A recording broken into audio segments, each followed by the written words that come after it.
ناظرین گرامی السلام علیکم ورحمۃ اللہ وبرکاتہ۔ سیدھی بات کے تازہ ترین پرائم ٹائم میں آپ لوگوں کا استقبال ہے۔ ناظرین گرامی، میں انصار عزیز ندوی اس وقت آپ لوگوں کے سامنے کچھ اہم ترین خبروں پر تبصرے لے کر کے حاضر ہوا ہوں۔ اس سے پہلے آپ لوگوں سے جو درخواست کی جاتی ہے اس پر توجہ کرنے کی اپیل کروں گا۔ ناظرین گرامی، آئیے خبروں کی جانب بڑھتے ہیں۔ سعودی عرب کسی نہ کسی فیصلوں کو لے کر کے تنقید کی زد میں رہتا ہے۔ سعودی عرب کی اپنی ایک پہچان ہے۔ ظاہر سی بات ہے ناظرین گرامی، حجاز مقدس کی سرزمین پر اگر کوئی کہے کہ یہاں شراب کے اب محفلیں سجیں گی تو کون سا وہ مسلمان جو ایمان کا رتی برابر بے احساس رکھتا ہے اس کو قبول کرے گا؟ لیکن ادھر کچھ سالوں سے جب سے یہاں کے شہزادے کا چہرہ بدلا، اس کے فیصلوں نے جو ہے اس وقت لوگوں کو ناراض کر رکھا ہے۔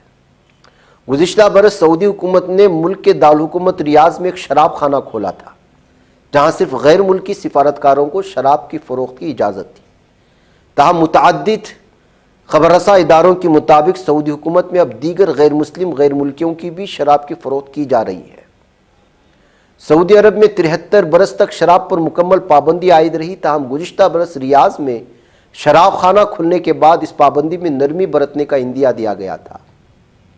نیوز ویب سائٹ سیمافور کے مطابق ریاض میں گزشتہ برس کھلنے والے سٹور نے اب سفارتکاروں کے علاوہ پریمیم ریسیڈنسی پروگرام کے تحت دیگر غیر مسلم غیر ملکی شہریوں کو بھی شراب کی فروخت شروع کر دی ہے۔ سعودی عرب میں موجود ایک غیر ملکی شہری نے بلومبرگ کو بتایا کہ انہوں نے حال ہی میں ریاض میں واقع شراب خانے سے شراب خریدی تھی۔ سعودی حکومت نے ان اطلاعات پر تاحال کوئی تبصرہ نہیں کیا ہے۔ تاہم گزشتہ برس سعودی حکام نے کہا تھا کہ ریاض میں واقع دکان سے شراب کی فروخت صرف مملکت میں مقیم اس سفارتی عملے تک ہی محدود ہوگی جو گزشتہ کئی دہائیوں سے سفارتی پاؤچز کے نام سے سیل بند سرکاری پارسلوں میں اپنے ممالک سے پینے کے لیے شراب سعودی عرب منگواتے ہیں۔ سعودی حکام کا کہنا ہے کہ شراب کی فروخت کی دکان کھولنے کا مقصد شراب کے غیر قانونی کاروبار کا قلع کما کرنا ہے۔ سعودی عرب میں 2 نئے شراب خانے کھولنے کی منصوبہ بندی چل رہی ہے۔ رویٹرز کی ایک رپورٹ کے مطابق سعودی عرب زہران اور جدہ میں بھی 2 نئے شراب خانے کھولنے کا ارادہ رکھتا ہے۔ ایک ذریعے نے رویٹرز کو بتایا کہ ایک نیا شراب خانہ زہران میں واقع آرامکو کے کمپاؤنڈ میں کمپنی میں کام کرنے والے غیر مسلم ملازمین کے لیے بنایا جائے گا، اور اس حوالے سے سعودی حکام نے انہیں آگاہ کر دیا ہے۔ ذرائع کا کہنا ہے کہ دونوں نئے شراب خانوں کی سن 2026 میں کھلنے کی توقع ہے۔ یہ سوال ہمیشہ کیا جاتا ہے کہ میوزک کنسرٹ، سینما ہال کھولنے، شراب پر عائد پابندیاں نرم کرنے جیسے خادمین حرمین شریفین کے اقدامات پر آخر علماء کرام خاموش کیوں؟ علماء کرام تو بول رہے ہیں، لیکن سعودی عرب کس کی سنے گا؟ وہاں کا حکمراں کون سنے گا؟ وہیں کے علماء کرام کی وہاں کے حکمراں نہیں سن رہے ہیں تو کیا ایشیا ممالک کے علماء اور کیا دیگر ممالک کے علماء؟ بہک گئے۔ ادھر وائٹ ہاؤس کے بعد کیلیفورنیا میں اندھا دھند فائرنگ ہونے کی خبریں آ رہی ہیں۔ ناظرین گرامی، امریکہ کے مختلف علاقوں میں اس وقت ایسا لگتا ہے کہ گن کلچر نے سارا کچھ تباہ و برباد کر رکھا ہے۔ امریکہ کی راجدھانی واشنگٹن میں وائٹ ہاؤس کے قریب فائرنگ کے ایک بڑے واقعے کے بعد امریکی ریاست کیلیفورنیا میں فائرنگ کی خبر نے سنسنی پھیلا دی ہے۔ خبروں کے مطابق ہفتے کی دیر رات کیلیفورنیا میں لوسیلے ایونیو پر فائرنگ کا واقعہ پیش آیا جس میں 2 لوگوں کی موت ہوئی، کم سے کم 7 دیگر افراد زخمی ہوئے۔ زخمیوں کو فوری طور پر اسپتال لے جایا گیا۔ تفتیش ہے اور کوئی گرفتاری نہیں ہوئی۔ پولیس نے علاقے میں سکوڑی بڑھا دی ہے، لوگوں کے چوکس رہنے کی اپیل کی گئی ہے۔ شواہد اکٹھا کیے جا رہے ہیں۔ ابھی تک اس سلسلے میں کون کس لیے حملہ کیا ابھی تک سامنے نہیں آیا۔ روہتک ضلع کے ہمایوں پور گاؤں سے تعلق رکھنے والے 28 سالہ قومی پیرا پاور لفٹنگ کھلاڑی روہت نے 2 دن تک موت سے جنگ لڑنے کے بعد آخرکار پنڈت بی ڈی شرما اسپتال روہتک میں زخموں کی تاب نہ لا کر دم توڑ دیا ہے۔ پاور لفٹر روہت پر بھیوانی میں شادی کی تقریب کے بعد باراتیوں نے حملہ کیا تھا جس میں انہیں سنگین چوٹیں آئی تھیں۔ شائع خبروں کے مطابق 27 نومبر کی شام کو روہت اپنے دوست کے ساتھ اپنے رشتہ دار کے گھر شادی کی تقریب میں شرکت کے لیے بھیوانی گیا۔ شادی کی تقریب کے دوران باراتیوں کی مبینہ بدسلوکی پر اعتراض کرنے کی وجہ سے روہت کا ان سے جھگڑا ہو گیا۔ شادی کی تقریب ختم ہونے کے بعد جب روہت اور اس کے دوست روہتک واپس آ رہے تھے تبھی راستے میں 15 سے 20 باراتیوں نے انہیں گھیر لیا۔ روہت کے دوست کے مطابق ملزمین لوہے پر لوہے کی سلاخوں اور ہاکی اسٹک سے وحشیانہ حملہ کیا۔ دوست کسی طرح جان بچا کر وہاں سے بچ نکلنے میں کامیاب رہا، لیکن زخمی حالت میں روہت کو پہلے بھیوانی کے جنرل ہاسپٹل میں داخل کرایا گیا۔ حالت تشویشناک تھی۔ پیارا پاور لفٹر تھا وہ، ملک کا مشہور، اس کی ہلاک کر دیا گیا ہے بھارتیوں نے مار مار کر۔ دہلی کے سنگم وہار علاقے میں ہفتہ یعنی 29 نومبر کو زبردست آگ لگنے سے 3 افراد کے ہلاک ہونے اور 2 دیگر کے زخمی ہونے کی خبریں آ رہی۔ خبروں کے مطابق کم از کم 3 افراد المناک طور پر ہلاک ہوئے اور متعدد دیگر شدید طور پر جھلس گئے، جبکہ ہفتے کی شام ٹگری اسٹینشن علاقے میں ایک 4 سالہ منزلہ رہائشی عمارت میں زبردست آگ لگ گئی تھی۔ عینی شاہدین کے مطابق جوتوں کی دکان میں شام 6:15 پر آگ لگی اور دیکھتے ہی دیکھتے اوپر کی منزل تک پھیلتی گئی اور پھر اس کے اوپر کی منزلوں میں آگ بڑھتی چلی گئی ہے۔ ادھر مسلم پرسنل بورڈ کے وفد ترمیم ایکٹ مخالف مہم کو اس وقت شدید جھٹکا لگا ہے جب ان کے موقف کے حامی بنگال کی سی ایم ممتا دیدی نے اچانک یو ٹرن لیتے ہوئے اس ایکٹ کی حمایت کا اعلان کر دیا ہے، جس نے مسلمانوں اور خاص کر مسلم پرسنل بورڈ کو حیران کر دیا ہے۔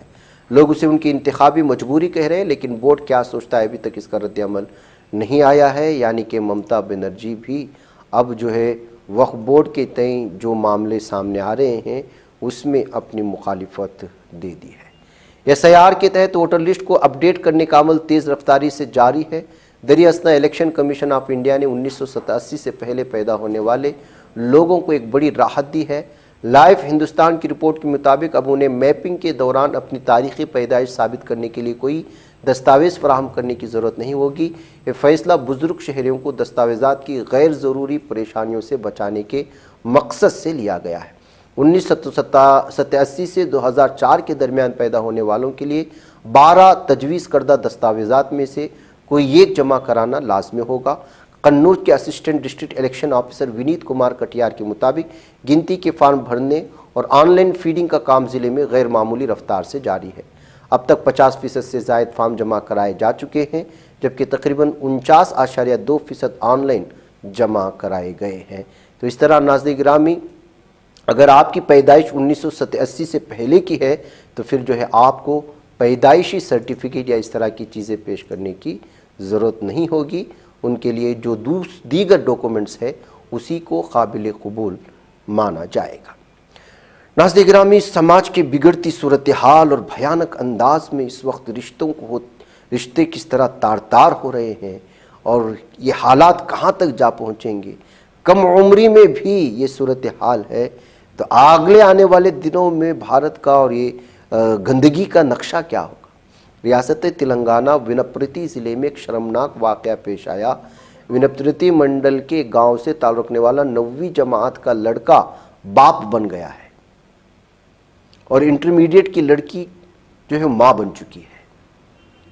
ان دونوں کے درمیان تعلقات قائم ہو گئے، جس کے نتیجے میں لڑکی حاملہ ہو گئی۔ جب یہ بات لڑکی کے والدین کو معلوم ہوئی تو انہوں نے رورل پولیس اسٹیشن میں شکایت درج کروائی۔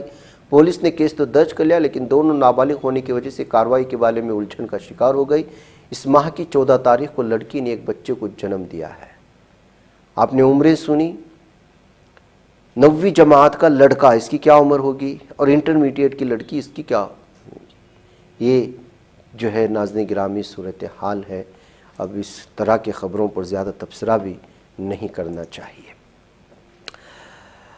حیدرآباد سے خبر آ رہی ہے کہ ایک مسافر نے فضائی سفر کے دوران ایئر ہوسٹس کے ساتھ ناشائستہ برتاؤ کیا، جس کے بعد RGI پولیس نے اسے حراست میں لے کر ریمانڈ پر بھیج دیا۔ پولیس کے مطابق دبئی سے آنے والی ایئر انڈیا کی پرواز A12204 صبح تقریباً 4 بجے شمس آباد ایئرپورٹ پہنچی۔ سفر کے دوران 17C نمبر سیٹ پر بیٹھے ایک مسافر نے ایئر ہوسٹس کو بار بار ہاتھ سے چھوا۔ حملے نے سمجھا کہ شراب کے نشے میں وہ غلطی سے ہاتھ لگا رہا۔ تو جب پرواز اترنے کے بعد اس مسافر نے کہا کہ اس کا پاسپورٹ اس کی سیٹ پر رہ گیا، تو عملہ دوبارہ اس کی سیٹ پر گیا۔ وہاں انہوں نے دیکھا اس نے سفید کاغذ پر ایئر لائنس عملے کے بارے میں نہایت فحش اور توہین آمیز الفاظ لکھے تھے۔ یہ دیکھ کر ایئر لائنس حکام نے فوراً RGI پولیس میں شکایت درج کرائی۔ پولیس نے مسافر کو گرفتار کر کے ریمانڈ پر بھیج دیا ہے۔ ادھر ناظرین گرامی، ایک مرتبہ پھر امریکی صدر کی مسلم دشمنی آشکار ہوئی ہے۔ ٹرمپ نے الہان عمر پر نیا توہین آمیز حملہ کر دیا، مذہبی تعصب اور بہتان تراشی سے کام لیا ہے اور امریکی مسلمانوں کا شدید رد عمل بھی سامنے آیا ہے۔ امریکہ کے صدر ڈونلڈ ٹرمپ نے ایک بار پھر امریکی کانگریس کی مسلمان رکن الہان عمر کے خلاف توہین‌آمیز بیانات جاری کیے ہیں جن پر ملک اور دنیا بھر میں شدید تنقید کی جا رہی ہے۔ میڈیا رپورٹس کے مطابق ٹرمپ نے اپنے social media platform Truth Social پر ایک پوسٹ میں الہان عمر پر بے بنیاد الزام دہرایا کہ انہوں نے امریکہ میں داخلے کے لیے مبینہ طور پر اپنے بھائی سے شادی کی تھی۔ ایک ایسا دعویٰ جو گزشتہ 8 برسوں میں متعدد تحقیقات، شواہد اور فیکٹ چیک رپورٹس کی بنیاد پر مکمل طور پر جھوٹ ثابت ہو چکا ہے۔ ٹرمپ نے نہ صرف یہ بنیاد الزام دہرایا بلکہ الہان عمر کی مذہبی شناخت کو بھی نشانہ بناتے ہوئے ان کے حجاب کا مذاق اڑایا اور کہا کہ وہ ہمیشہ کفن نما حجاب میں لپٹی رہتی ہے۔ مبصرین کے مطابق ٹرمپ کا یہ جملہ مسلمانوں کے مذہبی لباس کے خلاف ایک کھلی ہوئی نفرت انگیزی اور اسلاموفوبیا کا اظہار ہے۔ سابق صدر نے اپنے پوسٹ میں عمر کو امریکہ کی بدترین رکن کانگریس قرار دیا اور یہ بھی دعویٰ کیا کہ وہ شاید غیر قانونی طور پر امریکہ میں داخل ہوئی۔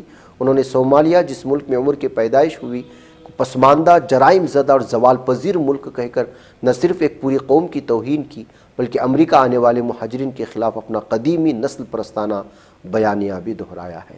یہ اس ملک کا صدر جو ملک جو ہے اپنے آپ کو دنیا کے نقشے میں سب سے جو ہے بہترین ملک کہتا ہے، سب سے ایڈوانس ملک کہتا ہے اور سیکولر ملک کہتا ہے، سب کے ساتھ چلنے والا ملک کہتا ہے، مسلم ممالک کے ساتھ دوستی صرف اور صرف یہ شخص مطلب کے لیے کرتا ہے، بصورت دیگر ان کے دلوں میں، ان کی سینوں میں مسلمانوں کے خلاف کس قدر نفرت بھری ہوئی ہے، اس بیان سے ہی اندازہ لگایا جا سکتا ہے۔ ناظرین مجھے اجازت ہے۔ السلام علیکم ورحمۃ اللہ وبرکاتہ۔